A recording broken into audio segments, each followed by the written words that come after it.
श्री हरि। गीता के चौथे अध्याय का महात्म। कहने का अर्थ कि गीता के चौथे अध्याय को सुनने से, पढ़ने से प्राणी पर क्या प्रभाव पड़ता है, इसके संदर्भ में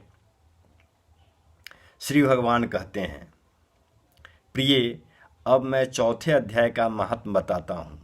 सुनो।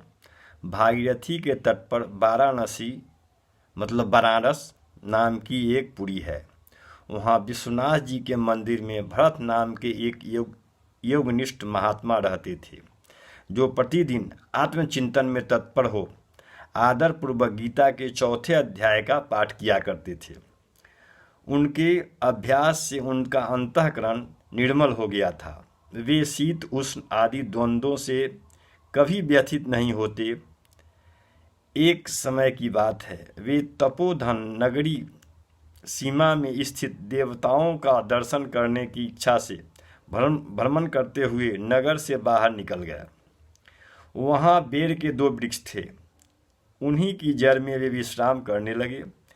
एक वृक्ष की जड़ में उन्होंने अपना मस्तक रखा था, दूसरे वृक्ष के मूल में उनका एक पैर टिका हुआ था। थोड़ी ही देर के बाद जब वे तपस्वी चले गए, तब वे दोनों वृक्ष 5-6 दिन के भीतर सूख गए।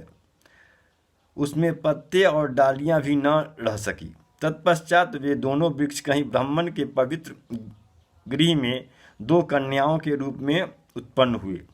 वे दोनों कन्याएं जब बढ़कर 7 वर्ष की हो गई, तब एक दिन उन्होंने दूर देशों में घूमकर आते हुए भरत मुनि को देखा।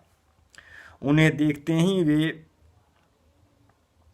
दोनों उनके चरणों में पड़ गईं और मीठी वाणी में बोली, मुने, आपकी ही कृपा से हम दोनों का उद्धार हुआ है। हमने बेर की योनि त्याग कर मानव स्वरूप प्राप्त किया है। उनके इस प्रकार कहने पर मुनि को बड़ा विस्मय हुआ।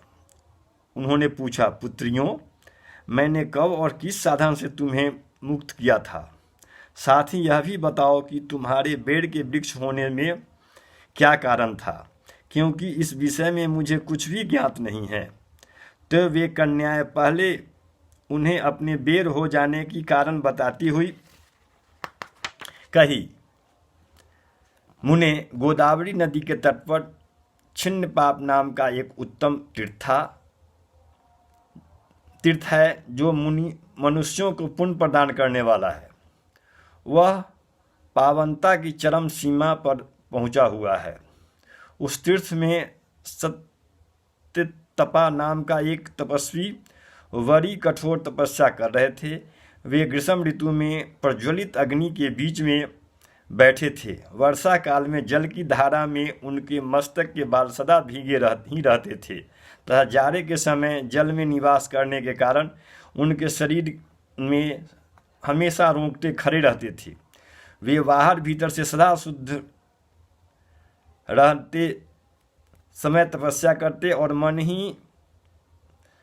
और इंद्रियों को संयम में रखते हुए परम शांति प्राप्त करके आत्मा में ही रमण करते थे। वे अपनी विद्वता के द्वारा जैसे व्याख्यान करते थे, उसे सुनने के लिए साक्षात ब्रह्मा जी भी प्रतिदिन उनके पास उपस्थित होते और प्रश्न करते थे। ब्रह्मा जी के साथ उनका संकोच नहीं रह गया था, अतः उनके आने पर भी वे सदा तपस्या में मग्न रहते थे। परमात्मा के ध्यान में निरंतर संलग्न रहने के कारण उनकी तपस्या सदा बढ़ती रहती थी। तपस्या को जीवन मुक्ति के समान मानकर इंद्र को अपने समृद्धिशाली पद के संबंध में कुछ भय हुआ। तब उन्होंने उनकी तपस्या को सैकड़ों विघ्न डालने आरंभ किया। अप्सराओं के समुदाय से हम दोनों को बुलाकर इंद्र ने उस प्रकार आदेश दिया, तुम दोनों उस तपस्वी की तपस्या में विघ्न डालो जो मुझे इंद्र पद से हटाकर स्वयं स्वर्ग का राज्य भोगना चाहता है। इंद्र का यह आदेश पाकर हम दोनों उनके सामने में चलकर गोदावरी के तीर पर, जहाँ वे मुनि तपस्या करते थे, आई। वहाँ मंद एक गंभीर स्वर से बजाते हुए मृदंग और मधुर वेणु नाद के साथ हम दोनों ने अन्य अप्सराओं सहित मधुर स्वर में गाना आरंभ किया। इतना ही नहीं, उन योगी महात्माओं को वश में करने के लिए हम लोग स्वर, ताल एवं लय के साथ नृत्य भी करने लगी। बीच बीच में जरा जरा सा आंचल खिसकने से उन्हें छाती भी दिख जाती थी। हम दोनों की उन्मत्त गति काम भाव का उद्दीपन करने वाली थी, किंतु इसने उस निर्विकार चित्त वाले महात्मा के मन में क्रोध संचार कर दिया। तब उन्होंने हाथ में जल छोड़कर हमें क्रोधपूर्वक शाप दिया, अरे तू दोनों गंगा जी के तट पर बेड़ वृक्ष हो जाओ।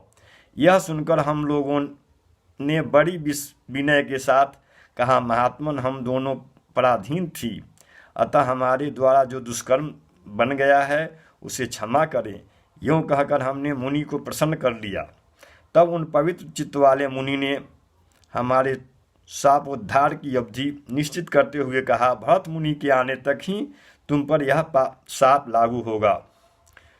उसके बाद तुम लोग मर्तलोक में जन्म होगा और पूर्व जन्म की स्मृति बनी रहेगी। मुने, जिस समय हम दोनों बेद वृक्ष के रूप में खड़ी थी, उस समय आप हमारे समीप आकर गीता के 4 अध्याय का जप करते हुए हमारा उद्धार किया था, अतः हम आपको प्रणाम करती हैं।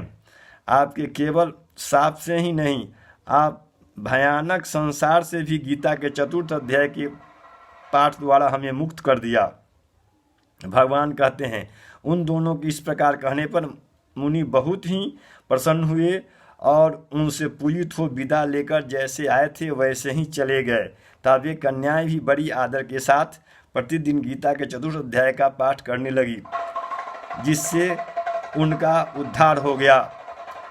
इसलिए गीता के 4 अध्याय का पाठ करने से प्राणी को इस संसार से विरक्ति हो जाती है और वह ऊर्ध्वगामी बनना शुरू हो जाता है। श्री हरि।